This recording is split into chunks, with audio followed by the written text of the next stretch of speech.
Je crois que le corps a été découvert hier ou avant-hier.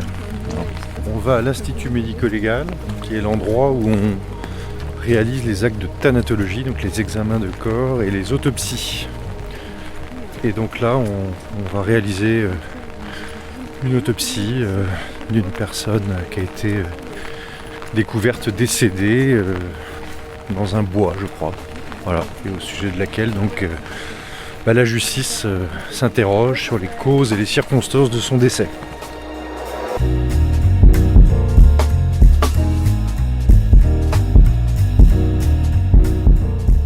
Renaud Bouvet est chef de service en médecine légale au CHU de Pontchaillou à Rennes.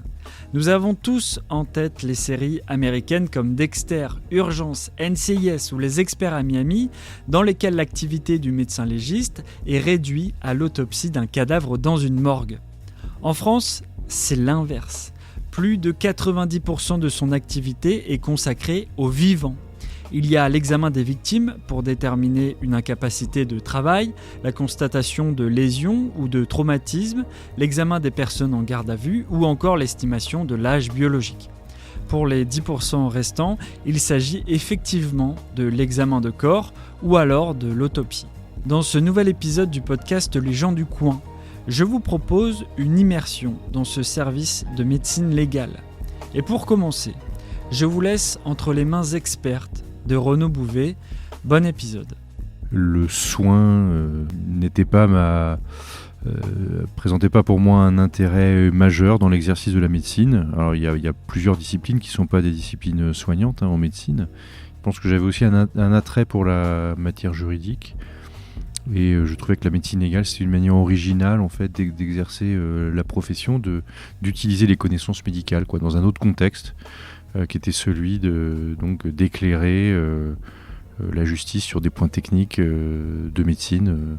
Déterminer la cause d'un décès, ça peut être affirmer la nature d'une blessure, se prononcer sur son origine, mais ça peut être aussi apprécier les séquelles d'un accident, ça peut être aussi donner un avis sur la conformité d'une prise en charge médicale aux données acquises de la science, quand la responsabilité d'un médecin, par exemple, va être recherchée. Est-ce que tu peux te présenter et dire ce qu'on va faire ? Donc moi c'est Marion Fritz, je suis interne de médecine légale et nous allons voir un monsieur en consultation, donc un monsieur qui a eu un accident de la voie publique alors qu'il circulait à vélo. Donc du coup vous n'avez pas encore été auditionné par la police ? Non. Non. Ils vous attendent dans la journée ? Juste après. Juste après. C'est pour le dépôt de plainte, c'est ça ? Oui, c'est ça. Ouais, il faut que j'y aille après. D'accord. Donc, je me suis permis d'aller consulter votre dossier médical des urgences pour savoir un petit peu ce qui vous était arrivé quand même. Oui, vous avez les documents avec vous ? Ouais. D'accord. Donc, en gros, c'était un choc frontal, c'est ça ? C'est Au ça. moment où vous redémarriez un CD passage. Non, en fait, je quittais un stop, j'avais déjà eu le temps de me lancer. D'accord. Et puis, en fait, au moment où la police a voulu intercepter le véhicule. D'accord. Donc, qui était déjà poursuivi par... Alors, en fait, non, je sais pas trop, je sais pas si, je sais pas s'il avait déjà un peu d'élan ou pas. Toujours est-il que au moment où moi j'arrivais, mais il a foncé sur moi. D'accord. Donc, moi, j'ai rien pu faire. Ok, ça marche. En voulant éviter la police, il a changé il a pas pris la trajectoire qu'il aurait dû prendre normalement. Ok. Et donc il y avait la fracture du nez, c'est ça ? Ouais, c'est ça. Et puis l'hématome. Donc voilà, hématome facial. Et il y avait une plaie au niveau du tibia, c'est ça ? Tibia, ouais. Okay. Puis j'ai mal les douleurs aux jambes et au dos, quoi. Mais bon, c'est. D'accord. Merci beaucoup. Je vous souhaite une bonne fin de journée, bon courage pour la suite. Merci. Au revoir. Au revoir.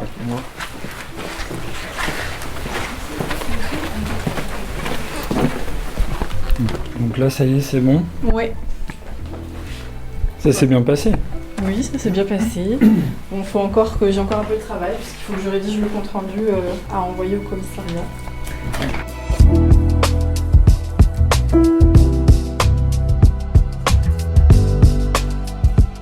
Pourquoi ce n'est pas du tout comme dans les films ou dans les séries ?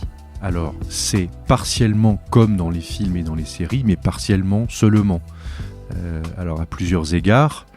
Il y a déjà la figure du médecin légiste, qui est souvent dans les œuvres de fiction présentée de manière assez caricaturale, soit comme un vieux monsieur un peu original, volontiers porté sur la bouteille, qui passe son temps dans sa morgue, soit au contraire une jeune femme magnifique, il en existe bien sûr dans nos services, mais habillée en haute couture, qui déboule dans sa salle d'autopsie avec son sac Prada et ses talons aiguilles. Bon, ça, je dis pas que ça n'existe pas, mais donc c'est une version un peu caricaturale de la personne du médecin légiste. Le médecin légiste, c'est d'abord et avant tout un médecin, donc un médecin qui a fait des études de médecine et qui travaille alors pour la médecine légale pénale dans un hôpital public la plupart du temps, ou qui peut travailler en libéral lorsqu'il va travailler, par exemple, pour les compagnies d'assurance. Et puis le deuxième côté caricatural, c'est le médecin légiste comme enquêteur. Alors le médecin légiste en France, c'est pas un enquêteur, c'est un professionnel de santé, contrairement à ce qui est souvent représenté dans les œuvres de fiction, où on s'inspire beaucoup de ce qui se passe aux États-Unis, où là, le médecin légiste, il peut dépendre d'une institution qui relève davantage d'un service d'enquête. Et puis la troisième idée reçue, c'est la place du cadavre dans notre activité. Donc oui, le cadavre fait partie de notre mission, les examens de corps qu'on va réaliser à l'Institut médico-légal, les levées de corps qu'on va réaliser, c'est-à-dire qu'on va se déplacer sur les lieux de découverte d'un cadavre quand c'est utile pour faire un examen in situ, et puis les autopsies. Donc ça, c'est le travail du médecin légiste français, c'est vrai, c'est moins de 10% de son travail. L'immense majorité de son travail, ce sont des actes médico-légaux sur des personnes vivantes, et singulièrement sur des victimes d'accidents ou des victimes d'agressions, des victimes de violences, quelles qu'elles soient, de nature physique, de nature psychique, de nature sexuelle. Donc là, est-ce que toi, tu peux te présenter et dire ce que l'on va faire ? Donc je m'appelle Cécile, je suis interne en médecine légale et c'est mon dernier jour d'internat aujourd'hui.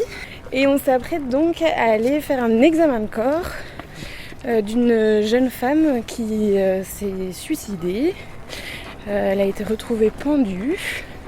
Et donc le but d'un examen de corps, c'est de, comme le nom l'indique, vraiment examiner le corps à la recherche des éléments d'identification et des éléments traumatiques, des blessures, des traces qu'il peut y avoir sur la peau, afin de déterminer si les circonstances et les éléments que nous ont transmis les enquêteurs sont compatibles avec un geste suicidaire, ou est-ce qu'il y a des éléments suspects pouvant en faire évoquer l'intervention violente d'un tiers. Donc là, il est 9h45 du matin.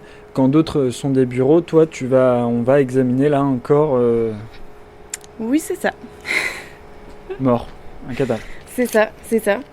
Mais c'est vrai que progressivement au cours de l'internat, on finit par s'habituer à ce genre de choses. Il y a des horaires où c'est plus compliqué que d'autres. Il y a des cadavres où c'est plus compliqué que d'autres. Là, c'est quelqu'un qui a été découvert rapidement. A priori, ça devrait être relativement propre et facile. Ok, bon bah je te suis. Bienvenue à l'IML, dans les locaux un peu vétustes de la fac.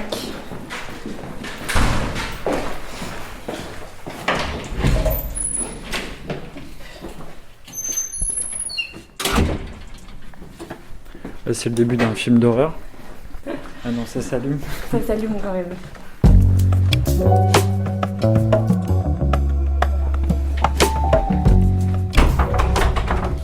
C'est blanc et gris, c'est des néons, pas beaucoup de lumière naturelle. Et c'est aussi pour pouvoir préserver la confidentialité de nos examens et de nos actes. Il fait assez froid. Et il fait assez froid parce que c'est réfrigéré, on a des températures à respecter pour limiter la dégradation des corps lors de nos examens. Et vous êtes ? Je suis agent d'amphithéâtre. Je peux introduire Régis après si tu veux. Moi, mon rôle consiste à aider les médecins sur les autopsies principalement, sur les examens de corps également. Mon rôle consiste également à préparer la salle d'autopsie, faire le réassort de matériel faire le ménage de la salle d'autopsie. Et voilà. Le ménage, ça vous fait sourire parce que quoi ? Parce que quelquefois il y a quand même pas mal de sang, de choses comme ça, quoi. Donc voilà. Parce que la salle d'autopsie s'appelle encore amphithéâtre d'autopsie. On peut remarquer que particulièrement ici, notre salle ressemble encore puisqu'on a les barrières, enfin les rambardes de chaque côté, les balcons un petit peu de chaque côté qui permettent d'avoir une bonne vue sur la table d'autopsie sans être trop à proximité et du coup ne pas déranger les opérateurs. Oui, la salle d'autopsie qui est au centre et j'imagine que c'était pour observer pour les étudiants. Ça se fait encore, ça ? Exactement. Ça se fait moins qu'avant. Dans l'histoire de la médecine, de la chirurgie et de la médecine légale, vraiment, on imagine un amphi comme dans toutes les facs et puis une table en bas et tous les étudiants qui observent. Maintenant, c'est plus pour les étudiants qui le demandent, les étudiants de certains cursus aussi. Donc là, c'est ce qu'on imagine une grande housse blanche. C'est ça. Zippée. Une housse mortuaire blanche, non scellée. On le précise parce que parfois c'est scellé et dans ces cas-là, il faut qu'on laisse le sceller avec la housse.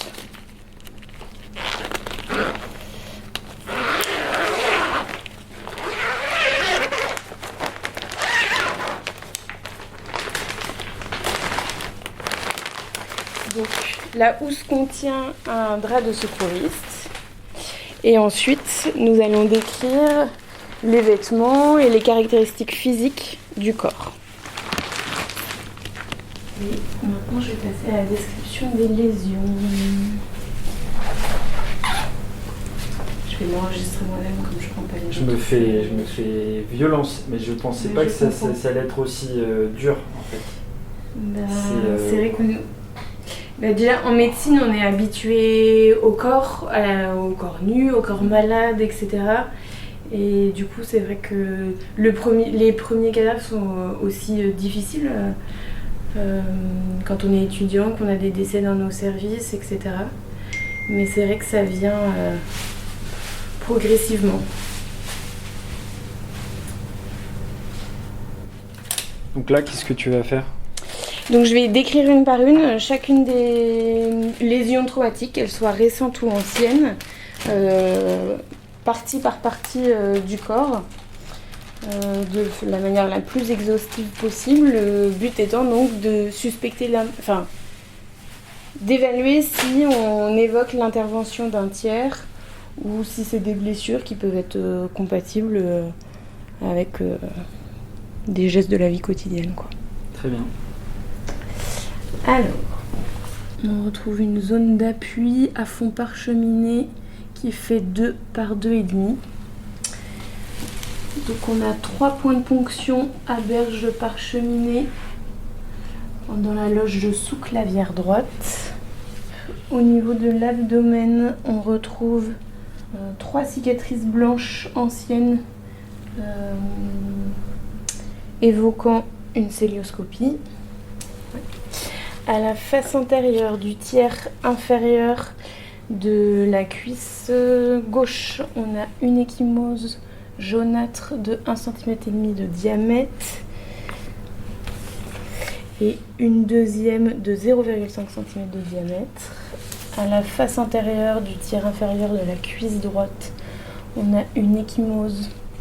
Il faudra vérifier auprès des enquêteurs quel était le lien utilisé et s'assurer qu'il y avait bien plusieurs tours de réaliser. Mais sinon, l'aspect ascendant est tout à fait compatible avec le geste suicidaire. Qu'est-ce que ça veut dire concrètement ? Puisque là, vous parlez avec des mots de médecin légiste. Concrètement, en fait, comme il y a 3 sillons, il faut bien s'assurer que le lien utilisé était en plusieurs fois. Sinon, ça pourrait nous évoquer plusieurs tentatives différentes. Et là, on suspecterait plus l'intervention d'un tiers. Et là, ce n'est pas le cas au vu de... Là, il y a plusieurs éléments qui évoquent bien quelque chose de suicidaire, notamment l'aspect qui remonte vers l'arrière, qui représente bien la pendaison. Mais il faut s'assurer auprès des enquêteurs quel était le lien utilisé et comment il était positionné pour s'assurer que ça correspond aux marques que je retrouve sur le corps. C'est sur les tentatives de suicide par pendaison, c'est vraiment tout l'enjeu. Le plus important, c'est l'analyse du sillon et s'assurer que c'est compatible avec les éléments de l'enquête. Alors, j'essaie de ne pas y penser, en fait. Surtout les tranches d'âge, en effet. Quand je cerne que c'est à peu près ma tranche d'âge, je me dis, il faut bloquer ces pensées-là.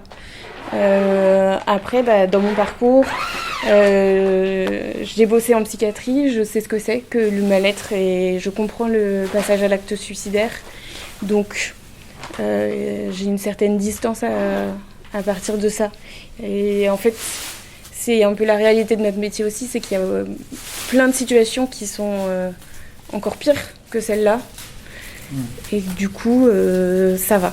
Je sais que ce soir, j'y repenserai pas en rentrant chez moi. Donc là, ça y est, le corps que vous venez d'examiner retourne au frais, au frigo, qui sont conservés à 4 degrés pour ralentir la dégradation du corps et qu'il soit préservé le plus possible quand on le rend à la famille. Oui, parce qu'il faut avoir ces corps-là, une fois qu'ils sont examinés, ils sont renvoyés à la famille. C'est une décision du magistrat. En fait, si nous on les examine, c'est qu'ils sont sous main de justice le temps de l'enquête. Et en fait, une fois qu'on fait notre rapport aux enquêteurs et aux magistrats, le magistrat décide ou non de lever l'obstacle médico-légal, et ce qui permet, quand c'est levé, de restituer le corps aux familles et que tout le processus des opérations funéraires puisse reprendre normalement. Très bien.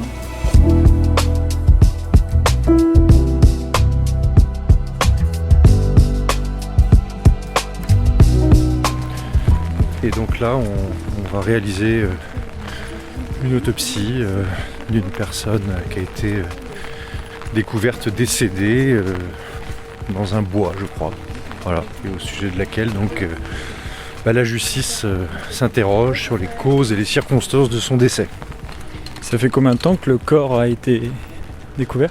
Je crois que le corps a été découvert hier ou avant-hier. Voilà.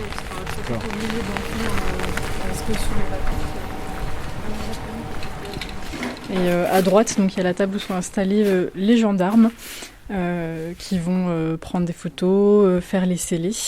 Et à gauche, donc notre externe en médecine qui va nous aider sur la prise de notes pour qu'on ait tout dans le compte-rendu à la fin.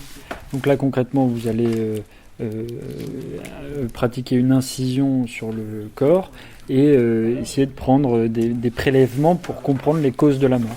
C'est ça. Et en gros, en fait, c'est... En fait, une autopsie, tout simplement, c'est une éviscération, en fait. Et effectivement, on va y associer des prélèvements, à la fois ADN pour rechercher l'intervention d'un tiers dans la survenue du décès, et des prélèvements toxicologiques, éventuellement anatomopathologiques, pour retrouver la cause du décès. Alors, anatomopathologique, c'est qu'on va prélever, en fait, des organes ou des fragments d'organes qui vont ensuite être analysés par les médecins anapathes. Qui vont être... il y a une analyse macroscopique, donc l'organe dans son ensemble à l'œil nu, qui va éventuellement être découpé pour rechercher des zones, des éléments d'intérêt, et ensuite une analyse microscopique, donc au microscope, tout simplement. Donc là, on a fait une première incision et on souhaite accéder là au thorax et à l'abdomen, et donc on va ouvrir la cage thoracique avec un instrument qui s'appelle le costotome. De grosses pinces. Donc c'est une pince qui permet de couper les côtes. Ouais.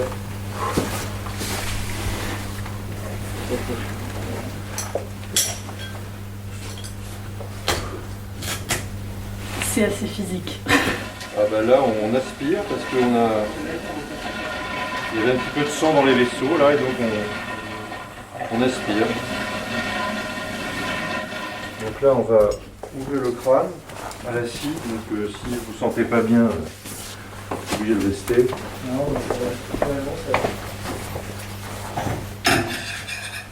Voilà, donc c'est une scie oscillante, donc elle coupe par vibration.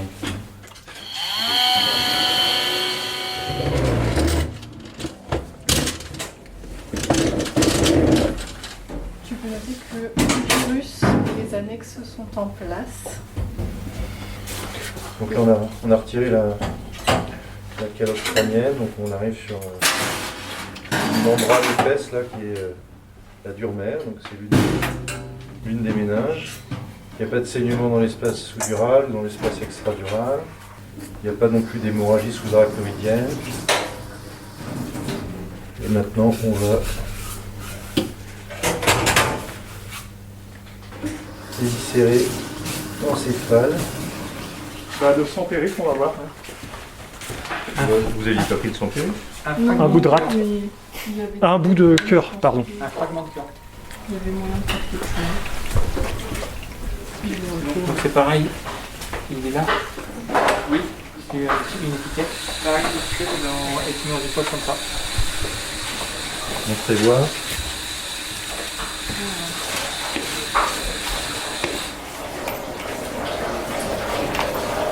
Ou pas. Ou pas. Il me reste un peu de sang cardiaque.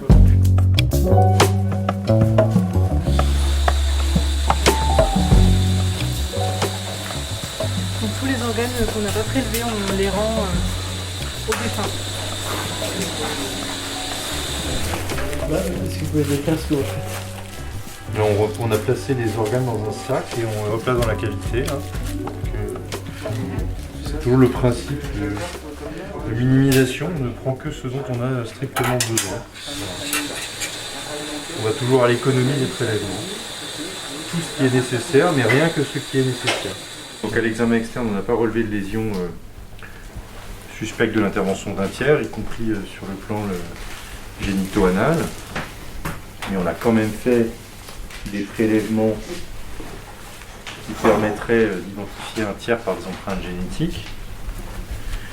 Et à l'autopsie en elle-même, il n'y a pas non plus de lésions traumatiques suspectes ou de lésions traumatiques qui expliqueraient le décès. Il n'y a pas d'état antérieur pathologique, c'est-à-dire qu'il n'y a pas de maladie préexistante qui expliquerait le décès ou qui aurait pu en favoriser la survenue. Donc là, en l'état actuel des choses,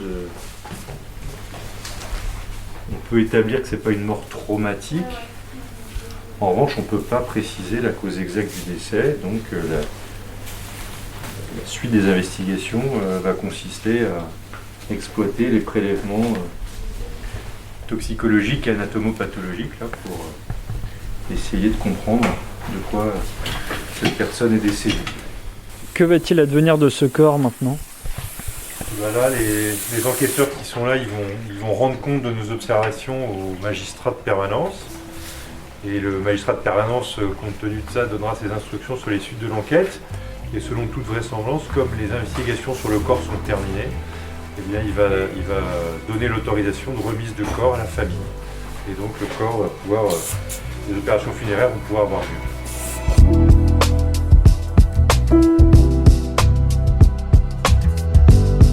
Est-ce que vous avez une distance par rapport à la mort et à ce que vous faites qui s'est agrandi avec le temps? C'est quoi votre rapport à la mort?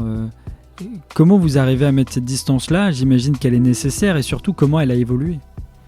Alors la distance, elle est effectivement nécessaire pour nous, médecins légistes, mais également pour tout médecin. Le médecin, par essence, son métier le confronte à des situations difficiles, à de la douleur, à de la souffrance, à de la pénibilité. Donc ça peut générer, chez ceux qui exercent ce métier, des émotions. Comme pour toute autre spécialité médicale, et je dirais même comme pour tout autre métier, il faut prendre garde à ces émotions. Il ne faut pas que les émotions interfèrent dans les réponses, les avis que l'on nous demande de donner. Et puis, y a les cas dans lesquels on est rattrapé par ses propres émotions. Donc ça doit arriver le moins possible. Mais lorsque ça arrive, eh bien, il faut savoir l'identifier et à ce moment-là, se déporter et passer la main à un confrère qui... Déjà arrivé ? Alors à titre personnel, ça ne m'est jamais arrivé, mais ça pourrait tout à fait... je n'en tire aucune gloire particulière ou aucun mérite particulier. Ça pourrait tout à fait arriver et il faut être parfaitement conscient de ses limites et donc savoir le jour où on estime que la charge émotionnelle d'une situation, pour une raison ou pour une autre, prend le pas sur une attitude strictement professionnelle, alors se déporter, passer la main à un collègue. Comment vous comprenez-vous que le grand public soit presque fasciné, on en parlait tout à l'heure, vous n'avez pas ce mot de fascination par votre métier. Qu'est-ce qu'il en retient, qu'est-ce qu'il imagine, qu'est-ce qu'il fantasme et qu'est-ce que vous pouvez projeter dans leur imaginaire à eux ? C'est eux qu'il faudra interviewer. Je suis peut-être le moins bien placé. Après, je comprends qu'il y ait dans la pratique de la médecine légale ou dans l'idée que l'on s'en fait, et notamment le travail auprès des cadavres, il y a une dimension exceptionnelle au sens premier du terme, au sens statistique du terme. Peu de gens font ce travail. Et que je conçois bien que ça suscite une curiosité. Voilà. Tant que c'est une curiosité, un attrait intellectuel ou une curiosité, je dirais, de bonne foi, c'est pas problématique. Là où ça pourrait devenir problématique, c'est si ça constituait effectivement une forme de fascination qui viendrait répondre à un intérêt pour le morbide ou que sais-je. Ce qui n'est pas du tout le quotidien des médecins légistes. Quand un médecin légiste doit examiner un cadavre ou faire une autopsie, son premier souci, c'est d'apporter une réponse de qualité à l'officier de police judiciaire ou au magistrat qui l'a désigné.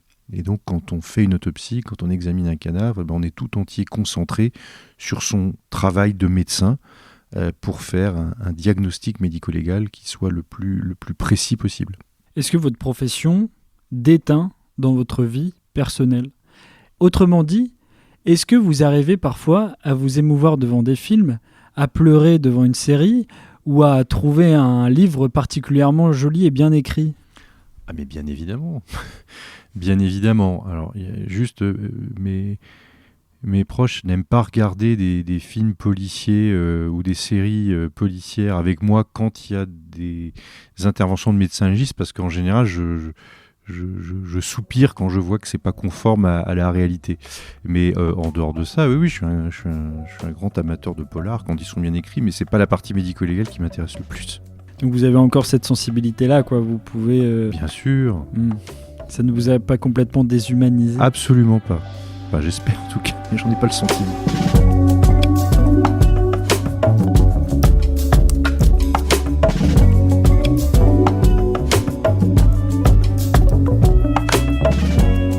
Vous venez d'écouter Les gens du coin, une série d'actu.fr. Toutes les semaines, je vous emmène partout en France pour découvrir les témoignages de célèbres inconnus. Vous pouvez noter le podcast, vous abonner, voire le partager. Vous êtes de plus en plus nombreux à le suivre, donc je vous en remercie. Je tenais aussi à remercier Renaud Bouvet pour son accueil, ainsi qu'à toute son unité. Nous, on se dit à jeudi prochain.